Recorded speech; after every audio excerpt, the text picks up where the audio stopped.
Thank you Ramya. மேடையில் இருக்க பெரியவங்க எல்லாருக்கும் அண்ட் வந்திருக்கிற பத்திரிகை, தொலைக்காட்சி, இணையதள நண்பர்கள், ஸ்டில் ஃபோட்டோகிராஃபர்ஸ், கேமராமேன் எல்லாருக்கும் என்னுடைய வணக்கம். நிச்சயமாக நான் வந்ததுக்கு 2-3 காரணங்கள் இருக்குது. அதில் முதல் காரணம் நிச்சயமாக தம்பிராமி அண்ணன் தான்.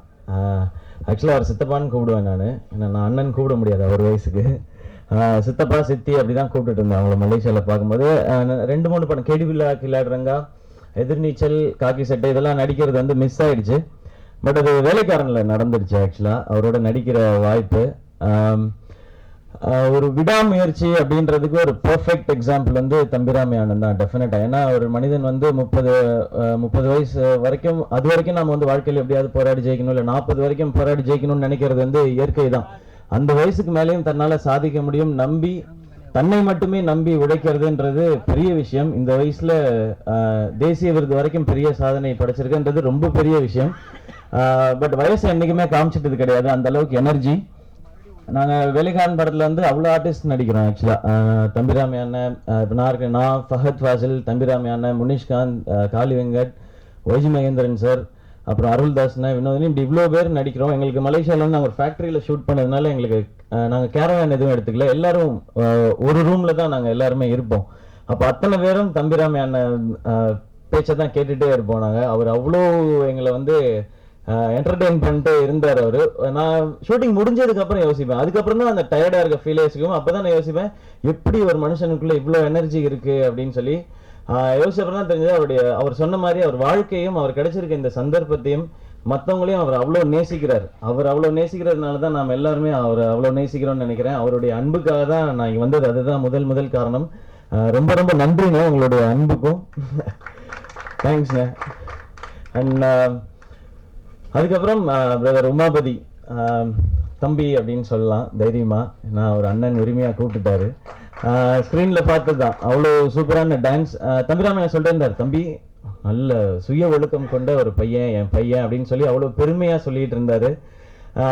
அது ஃபஸ்ட்டு முக்கியம்னு நினைக்கிறேன். இங்கே இந்த இண்டஸ்ட்ரியில் இருக்கும்போது நம்ம வெற்றிக்கு தாண்டி டான்ஸ் வந்து எக்ஸ்ட்ராடினரியாக இருக்குது. நான் மண்ணங்குத்தி பறவையில் வந்து இமான் அண்ணன் போட்ட டியூனுக்கு வந்து ஆட முடியல, நிறைய வருத்தப்பட்டிருக்கேன் நான். அந்த படம் வந்தப்போ ட்விட்டரில் ஒருத்தர் வந்து ஒரு ட்வீட் போட்டிருந்தார், ஏன்பா தம்பி எக்ஸசைஸ் பண்ணுற, நல்ல பாட்டு தானே போடுறாங்க அப்படின்னு சொல்லி. எனக்கு ஒரு மாதிரி ஆயிடுச்சு, ஐயோ இமான் அண்ணா அனிருத்லாம் பயங்கரமான பாட்டாக தராங்களே, நம்ம ஒரு முயற்சி பண்ணிடணுமே அப்படின்னு சொல்லி தான் சரி ஒவ்வொரு படமாக ட்ரை பண்ண ஆரம்பித்தேன். அப்படியே ஒவ்வொரு படமாக கொஞ்சம் கொஞ்சமாக பெட்டர் ஆகிட்டே வருது. பட் இவர் அப்படி இல்லை, ஒரு ஃபர்ஸ்ட் படத்துலேயே வந்து அவர் ஹைட்டுக்கு வந்து சில மூவ்ஸ்லாம் பண்ணும்போது ஹிருத்திக் ரோஷனோட மூவ்ஸ் மாதிரி இருக்குது. நான் சும்மா மேடைக்காக சொல்ல, உண்மையாகவே சொல்கிறேன் பிரதர், வாழ்த்துக்கள். அதுக்கு நீங்கள் இன்னும் நிறைய படங்கள் பண்ணும்போது டான்ஸில் இவர் அப்படின்றது வந்துடும். அண்ட் நீங்கள் சொன்ன ஆடியன்ஸ் கனெக்ட் அதெல்லாம் தெரியல. அது வந்து நீங்கள் என்ன சொன்னீங்க இல்லையா, ஏதோ ஒன்று பண்ணி ஏமாத்துறேன், ஸ்டெப்பு கரெக்டாக வரலைன்னா வேறு ஏதாவது பண்ணி மேனேஜ் பண்ணிக்க வேண்டியதான். உங்களுக்கு ஸ்டெப்பு கரெக்டாக வருது, அது நீங்கள் பண்ணி வருவீங்க. ஸோ உங்களுக்கு வந்து இது ரொம்ப முக்கியமான ஒரு ஸ்டேஜ். இந்த மேடை கிடைக்கிறதுக்கு நிறைய பேருக்கு ஆசையாக இருக்கும். அது நிறைய பேருக்கு இந்த வாய்ப்புகள் கிடைக்கிறதில்ல, அது உங்களுக்கு கிடைச்சிருக்கு. நீங்கள் அதை ஆரம்பிச்சிட்டிங்க அண்ட் நீங்கள் கடுமையாக உழைக்கிறீங்க. உங்களுடைய பாடி பார்த்தாலே தெரியுது. ஜிம்முக்கெலாம் போய் நிறைய ஒர்க் அவுட் பண்ணுறீங்க. நான் எப்பயாவது போகிறது தான் ஜிம்முக்கு, பாதி நாள் டிராஃபிக்னு போய் சொல்லுவேன், அது வேறு விஷயம். அது நீங்கள் இவ்வளோ உழைக்கிறீங்கன்னு போது அதுக்கான பலன் நிச்சயமாக இருக்கும். ஸோ அதாகப்பட்டது மகாஜனங்களே உங்களுக்கு ஒரு சூப்பரான ஓப்பனிங் கொடுக்கட்டும். இன்னும் நிறைய வெற்றிகள் நீங்கள் பார்க்கணும். உங்கள் உழைப்புக்காகவும் தம்பிராமையான மனசுக்காகவும் அண்ட் தம்பிராமையான சந்தோஷமாக வச்சுக்க வேண்டிய பொறுப்பும் உங்களுக்கு இருக்குது. நீங்கள் வாழ்க்கையில் ஜெயிக்கிறத தாண்டி அவரை சந்தோஷமாக வச்சுக்கிறது வந்து உங்களுக்கு இருக்கிற மிகப்பெரிய பொறுப்புன்னு நினைக்கிறேன். இதை வந்து உரிமையாக சொல்லிக்கிறேன். ஏன்னா எனக்கு வந்து இப்போ ஆசையாக இருக்குது, எங்கள் அப்பாவை வந்து பார்த்துக்கணும், சந்தோஷமாக வச்சுக்கணும்னு. எனக்கு அந்த வாய்ப்பு இல்லை, உங்களுக்கு அந்த வாய்ப்பு இருக்குது, அதை நீங்கள் பண்ணிவிடுங்க அப்படிங்கிறது தான் என்னுடைய ஒரு ரெக்வஸ்ட், ஒரு அண்ணனாக ஒரு ரெக்வஸ்ட்டுன்றது தான். அண்ட் எங்கள் அப்பா வந்து 2003 வந்து இறந்தாங்க. அப்போ எனக்கு 17 வயசு. ஒரு 14 வருஷத்துக்கு அப்புறம் ஒரு சினிமா மேடையில் எங்கள் அப்பாவை பற்றி பெருமையாக பேசுகிறத வந்து நான் கேட்கும்போது எனக்கு ரொம்ப சந்தோஷமாக இருந்தது. ரொம்ப ரொம்ப நன்றி தம்பிராமி அண்ணன். அவர் சந்தோஷப்படுவார் மேலே இருந்து பார்க்கும்போது. அப்பா இறந்து ஒரு 13-14 வருஷத்துக்கு அப்புறம் இது வரைக்கும் 2 பேர் வந்து அவரை பற்றி என்கிட்ட ஒரு அரை மணி நேரம் பேசியிருக்கிறாங்க.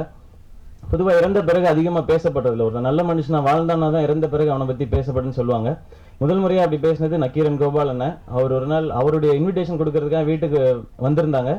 அப்போ அவங்களுக்கு தெரியாது நான் வந்து சுப்ரன் தாஸ் அவங்களுடைய பையன் சொல்லி, பிரதர் வந்துருங்க கல்யாணத்துக்கு அப்படின்னு சொல்லிட்டு திரும்பி பார்க்கும்போது ஃபோட்டோ பார்த்து கேட்டாங்க, நீங்கள் வந்து தாசன் பையனா அப்படின்னு கேட்டாங்க. எனக்கு ஷாக்கிங்காக இருந்தது. ஆமா அப்படின்னு சொல்லி, தம்பி எவ்வளோ பெரிய ஒரு மனிதரோட பையன் நீங்க அப்படின்னு சொல்லும்போது எனக்கு அவ்வளோ சந்தோஷமா இருந்தது. ஏன்னா அவ்வளோ பெரிய விஷயம். எங்கள் அப்பா அவ்வளோ சின்சியரான ஆஃபீஸர். பட் இதை நானே சொல்ல முடியல, எங்கள் அப்பா சூப்பர், எங்கள் அப்பா சூப்பர்னு. எங்கள் அப்பா சூப்பர்னு கேட்கணும்னு நான் நிறைய ஆசைப்பட்டிருக்கேன்.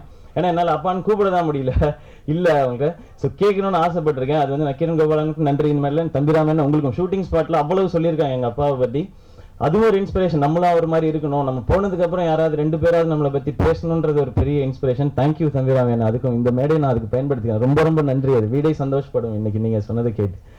அண்ட் அடுத்து இன்பானா, நாங்கள் விஜய் டிவியில் நிறைய ஒர்க் பண்ணியிருக்கோம். நாங்கள் ஸோ இப்போ விஜய் டிவிஸ்லேருந்து நிறைய டைரக்டர்ஸ் வர ஆரம்பிச்சிருக்காங்க. சேனல்ஸ்லேருந்து இனிமே நிறைய இயக்குநர்கள் வந்து சேனல்லேருந்து வர ஆரம்பிப்பாங்க. அதுக்கான காலகட்டம் ஆரம்பிச்சிருச்சுன்னு நினைக்கிறேன். ஸோ இப்போ ரம்யா சொன்ன மாதிரி ரங்கூனோட டைரக்டர், அடுத்து இப்போ இன்பான. ஸோ இந்த படம் உங்களுக்கு சக்ஸஸ்ஃபுல்லாக இருக்கணும்னு நாங்கள் எல்லாருமே 24 ஹவர்ஸ்லாம் வேலை செஞ்சுருக்கோம். எல்லாருமே 24x7 வேலை செஞ்சுருக்கோம், வீட்டுக்கெலாம் போகாமல் எல்லாருமே.